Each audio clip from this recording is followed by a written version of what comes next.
Hello and welcome back again two শিল্প সমগ্র fine art class. আজকে আমরা মেয়েদের মুখ আঁকার যে অধ্যায়গুলো চলছিল, লেসনগুলো চলছিল, তাতে আরেকটা লেসন আমরা আজকে অ্যাড করছি। এখানে কিছু ভুল এবং ঠিক মেথড আমি দেখাবো, যদিও সব কটা মেথডের ক্ষেত্রেই সেই লুমিস মেথডই ইউজ করছি এবং সেটা তোমাদের জানা কথা, কিন্তু অ্যাপ্রোচটা কীরকম হওয়া উচিত সেটা নিয়ে একটুখানি বিশদে আলোচনা করা উচিত বলে আমার মনে হয়, যাতে করে আর কি মেয়ের মুখটাকে মেয়ের মুখ বলে মনে হয়। এই যে প্রাথমিক যে কাজটা আমি করছি, এই প্রাথমিক কাজটাতে, এই ছবিটাতে অনেক কিছু ভুল হচ্ছে, যার জন্য আর কি মুখটা সিমেট্রিক্যাল হলেও বা দুদিক আর কি সমান হলেও বা সমস্ত কিছু ঠিক হলেও তার মধ্যে সেই নারী সুলভ ব্যাপারটা ঠিক নেই। তাই কথাটা বলা ঠিক হচ্ছে কিনা জানি না, কারণ অনেক হয়তো এরকম দেখতে মহিলাও রয়েছে। যাই হোক, কিন্তু আমরা যখন চাইবো ছবিটা আঁকতে, তখন আমরা চাইবো নিশ্চয়ই যে সেটা আর কি সুন্দর হোক। তো সুন্দরভাবে কিভাবে ছবিটা আঁকতে হয় সেটা আজকে আমাদের আলোচনার মেন বিষয় হবে। দেখো, যে রেফারেন্স ছবি যখন আমরা নেব, সেই রেফারেন্স ছবি নেওয়ার সময় আমাদেরকে একটুখানি অ্যাঙ্গেলে পড়ে রয়েছে বা বিশেষ একটা পার্সপেক্টিভে পড়ে রয়েছে এরকম ছবি নেওয়া উচিত। যেমন এই ছবিটার ক্ষেত্রে, যেটা এখন আমি ভালোভাবে আঁকছি, এটার ক্ষেত্রে মুখটা একটুখানি পার্সপেক্টিভে রয়েছে। এমনটা নয় যে আমরা একদম স্ট্রেট যে তাকিয়ে রয়েছে এরকম অ্যাঙ্গেলে যদি আমরা আঁকি তাহলে সেটা সুন্দর হবে না।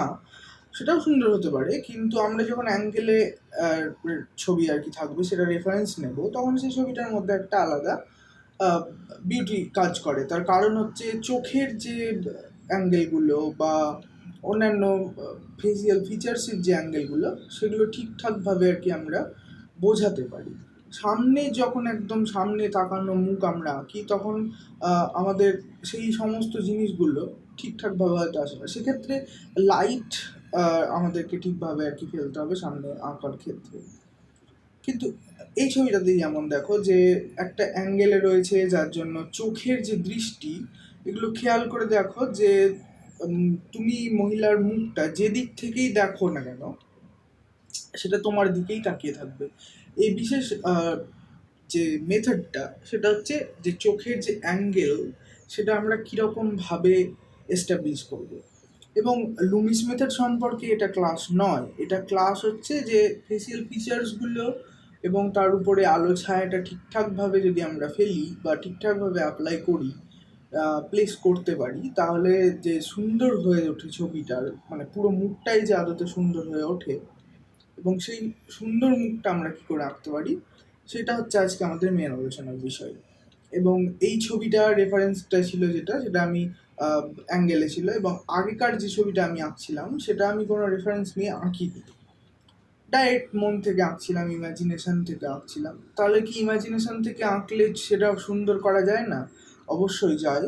এবং সেক্ষেত্রে আমাদেরকে খেয়াল রাখতে হবে বারবার যে ফেসিয়াল ফিচার্সগুলো, মুখের যে বিভিন্ন রকমের বৈশিষ্ট্যগুলো, চোখ, নাক, কান, ঠোঁট ইত্যাদি, এবং পুরো মুখের যে আদলটা, মুখের যে আকারটা, সেটা যদি আমরা সুন্দর করে আঁকি, তাহলে পুরো মুখটা আর কি অবয়বটা খুব সুন্দর হয়ে ওঠে। এই ক্লাসগুলোতে একই সাথে এটা সম্পর্কেও আমাদের একটা ধারণা হবে যে মুখটা সুন্দর মুখ কীভাবে আঁকতে হয়, এবং এটা সম্পর্কেও একটা ধারণা হবে যে শেডিং কী করে দিতে হয়। যারা আমরা আমাদের যা ছোট ছাত্ররা রয়েছে, যারা ছোট এখনও মানে সবে শুরু করছে আঁকা, এবং মুখ আঁকতে গিয়ে আর কি তাদের যে প্রবলেমগুলো ফেস করতে হয়, তার মধ্যে এটা যে ঠিকঠাকভাবে মানে দেখে আর কি সেটা ঠিক মনে হয় না। তার কারণ হচ্ছে শেডিংয়ের সমস্যা হয়। দেখো, আমাদের মুখের মধ্যে যখন মুখের উপরে আলো এবং সে আলোর ফলে যে ছায়াগুলো সৃষ্টি হয়, সেগুলো কিন্তু আদতে রাউন্ডনেসের জন্য অনেক জায়গায় সেটা ব্লার ছায়ার সৃষ্টি করে বা কোর শ্যাডোর সৃষ্টি করে, আবার অনেক জায়গায় শার্প ছায়ার সৃষ্টি করে। যেখানে আর কি শার্প ছায়া হয়, সেটা সাধারণভাবে অক্লুশন শ্যাডো, এবং সেটার ফলে মুখটা আর কি 3 ডাইমেনশনাল বলে মনে হয়। সো এই ব্লার এবং শার্প বা লস্ট অ্যান্ড ফাউন্ড, এই দুই ধরনের এজ, এই দুই ধরনের শ্যাডো এজ আমরা যদি ইউজ করি, তাহলে সেই ক্ষেত্রে আর কি মুখটা অনেক বেশি সুন্দর হয়ে ওঠে। আবার একটা ভুল উদাহরণের ছবি এক্ষেত্রে, যে এরকমভাবে আর কি আঁকা উচিত নয়। দেখো, আঁকা উচিত নয় মানে আমরা যখন রিয়ালিজম বা রিয়েলিস্টিক জাতীয় আর কি ছবি আঁকবো, তখন এভাবে আঁকা উচিত নয়। তখন আমি আর আগে দেখানো যে মেথডটা বা এর পরে আর একটা ফেসের আর কি ছবি রয়েছে, সেটা যখন আমরা দেখাবো সেইভাবে আঁকা উচিত। বাকি অ্যাবস্ট্রাক্ট ফেস তোমরা যা খুশি যেরকমভাবে খুশি সেরকমভাবে আঁকতে পারো, তাতে কোনো সমস্যা নেই। এই যেমন এই ছবিটা, এই মুখটার ক্ষেত্রে আমরা সেই লুমিস মেথডই ইউজ করছি, এবং এর ক্ষেত্রেও তোমরা দৃষ্টিটা দেখবে যে সে একই জায়গায় নিবদ্ধ। তুমি যে কোনো অ্যাঙ্গেল থেকে দেখো না কেন, সেই চোখটা আর কি তোমার দিকেই তাকিয়ে থাকবে।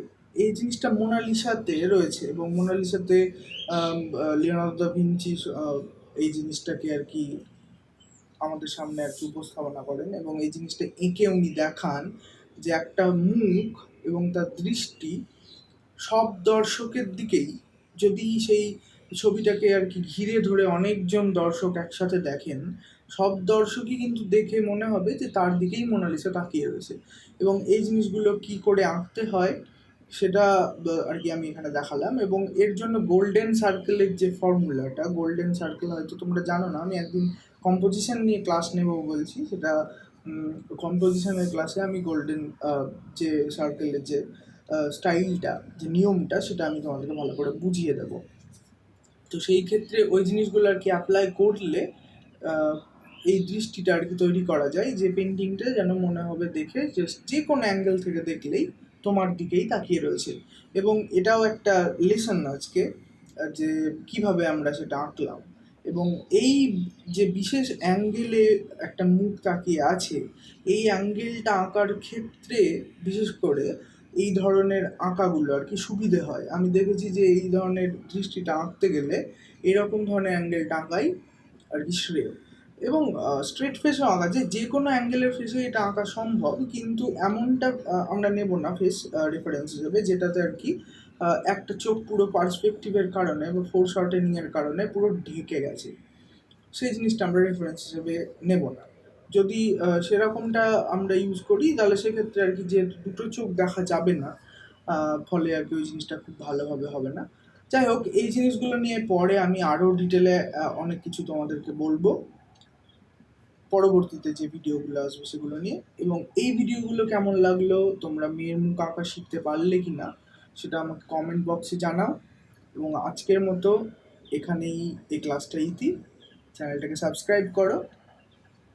টাটা।